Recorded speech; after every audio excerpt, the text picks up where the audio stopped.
Hey everyone! It seems that just about everybody is at least somewhat familiar with Groundhog Day, a famous movie in which every day was a repeat of the last. Somehow, Bill Murray's character was able to remember the events of each time loop, and he could make things play out differently by applying that knowledge. In this game, 12 Minutes, we get to experience that concept as it plays out in front of us.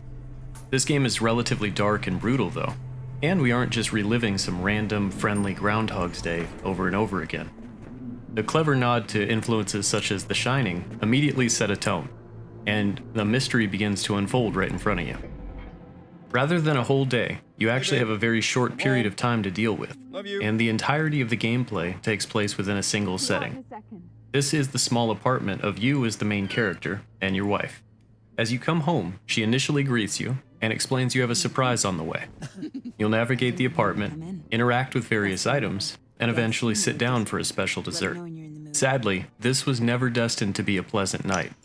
Regardless of your choices, a man who identifies as a police officer will knock on your door, find you both, and eventually murder you.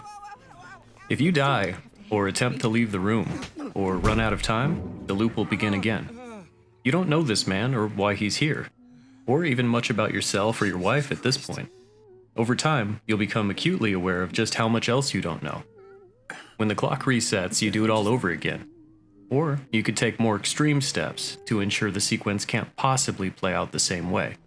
If you were able to change the events in any way and discover more of the story, new options begin to become available.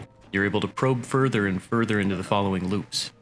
Each person in the story has a history and a backstory that you'll eventually be able to discover through sheer persistence.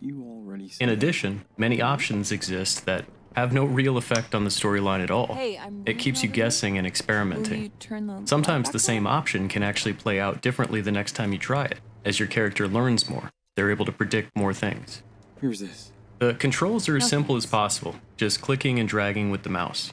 Some items can be collected, some items can be combined, and there's no guarantee that everything even serves a purpose.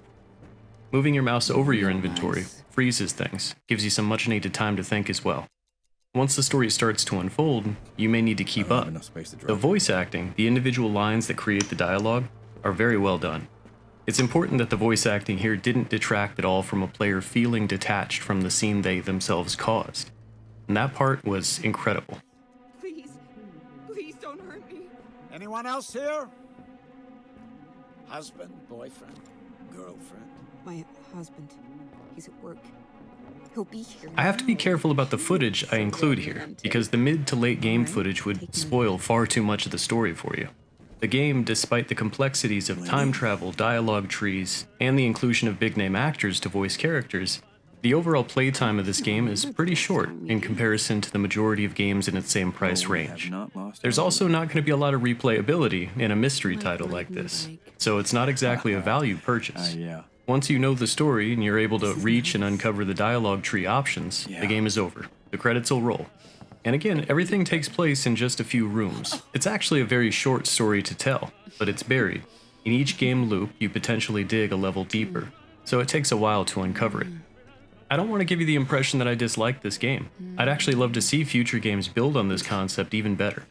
This specific experience is absolutely enthralling for the first few game loops, as everything is new and fresh.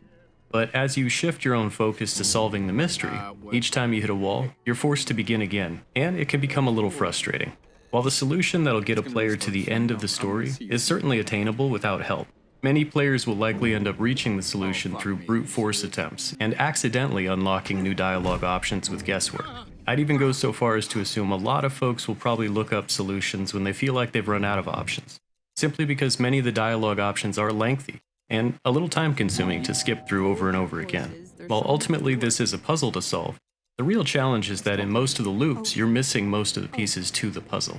That's him. There are a number of different endings as you reach a point where you've interacted with the mission-critical story options and items in the apartment, and the achievements surrounding the game offer a few creative ways to turn the tide of events. Again, I don't want to spoil too much here, but some of the endings are better than others, I guess. The story is dark and twisted, so it's hard to say there's really a happy ending here for anyone. There's obviously far more options here that result in terrible events taking place, and a large number of wrong choices that you'll make along the way. Sometimes on purpose, just to see how you might change things. All in all, I felt like this was a great addition to my game library, and I'm glad to have played it. At the same time, I know I'll never be able to play it for the first time again, and that part's a bit of a shame. Games that are story critical like this, or mystery games in general, they're all going to suffer from that trait though, and it's no different than a book or movie in that regard. This is a very clever way of putting an entire game together with a very limited art budget, while not being super obvious about that. By better being able to focus on the story and the soundscape, the immersive presence can really be kicked up a notch. Anyway, I appreciate your time here with me today. Thank you all for watching. I know I say this a lot, but I love you. I say this a lot too, but back at you.